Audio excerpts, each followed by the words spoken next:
Hello les matheux! Dans cette vidéo, je nous propose de revoir ensemble la bisectrice d'un angle. Alors, prête à devenir des experts? C'est parti!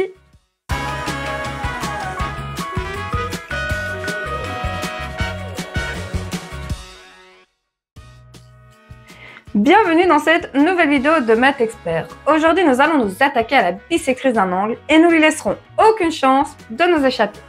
De ce qu'elle est à sa construction, nous allons tout revoir ensemble, étape par étape. Alors, installe-toi confortablement, n'hésite pas à prendre des notes et c'est parti pour devenir des experts. Pour commencer, prenons le temps de bien comprendre ce qu'est la bisectrice d'un angle. Déjà très important, la bisectrice est toujours reliée à un angle et rien d'autre. Ensuite, pour la caractériser, nous nous tournons du côté des objets fondamentaux de la géométrie. La bisectrice est-elle un point, un segment, une demi-droite ou une droite? La bisectrice d'un angle est une droite. Et la particularité de cette droite, c'est qu'elle passe par le sommet de cet angle et qu'elle partage cet angle en deux autres angles de même amplitude. En conclusion, si tu cherches à définir la bisectrice d'un angle, tu peux retenir que la bisectrice d'un angle est la droite qui passe par le sommet de cet angle et qui partage cet angle en deux autres angles de même amplitude. Et à nouveau, j'ai bien utilisé le déterminant là pour bien appuyer sur l'unicité. Chaque angle possède sa bisectrice et elle est unique. Maintenant que nous avons fait le tour théorique des choses à savoir sur la bisectrice d'un angle, faisons place à la pratique. Prépare ton équerre et ton compas puisque nous allons revoir ensemble comment construire la bisectrice d'un angle.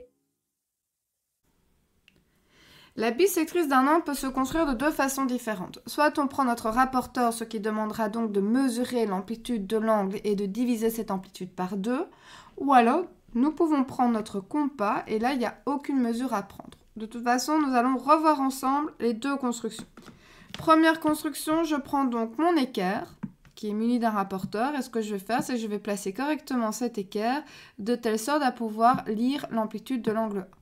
Donc je viens mettre le 0 sur le sommet et j'aligne mon équerre au côté de l'angle A. Voilà.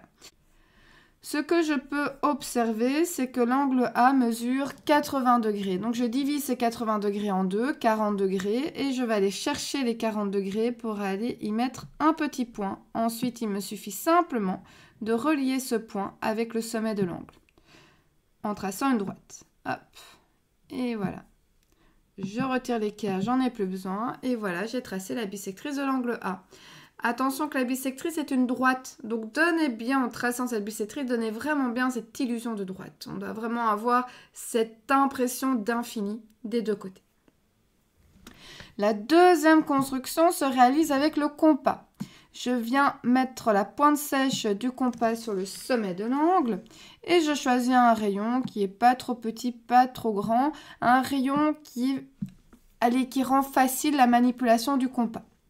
Première chose, je trace un arc de cercle et cet arc de cercle vient couper les deux côtés de l'angle en deux points.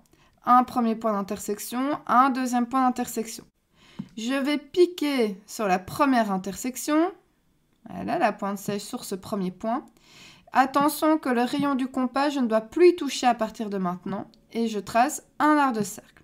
Je fais la même chose, je garde bien le rayon, je vais piquer sur la deuxième intersection et je trace un arc de cercle. Ce que nous pouvons alors observer, c'est que les deux arcs de cercle se coupent en un point et ce point appartient à la bisectrice de l'angle. Donc il ne me reste plus qu'à prendre ma latte ou mon équerre et de tracer la droite qui passe par le sommet de l'angle et le point d'intersection. En n'oubliant pas qu'il s'agit d'une droite, donc en la traçant, donnez bien l'illusion d'infini, l'illusion de droite. Et voilà, j'ai tracé avec le compas la bisectrice de l'angle de sommet A. Et voilà, j'espère que cette vidéo t'aura aidé. N'hésite pas à le dire en commentaire. Si tu as des questions, tu peux également les déposer en commentaire et j'essaierai d'y répondre du mieux que je peux. De plus, n'oublie pas d'aller checker la description de cette vidéo. Tu y trouveras différents liens qui ont pour unique but de t'aider à renforcer ta compréhension. Car la règle d'or pour réussir en mathématiques reste toujours la même. Faire régulièrement des exercices à la maison. Quant à moi, je te dis à très bientôt pour une prochaine vidéo.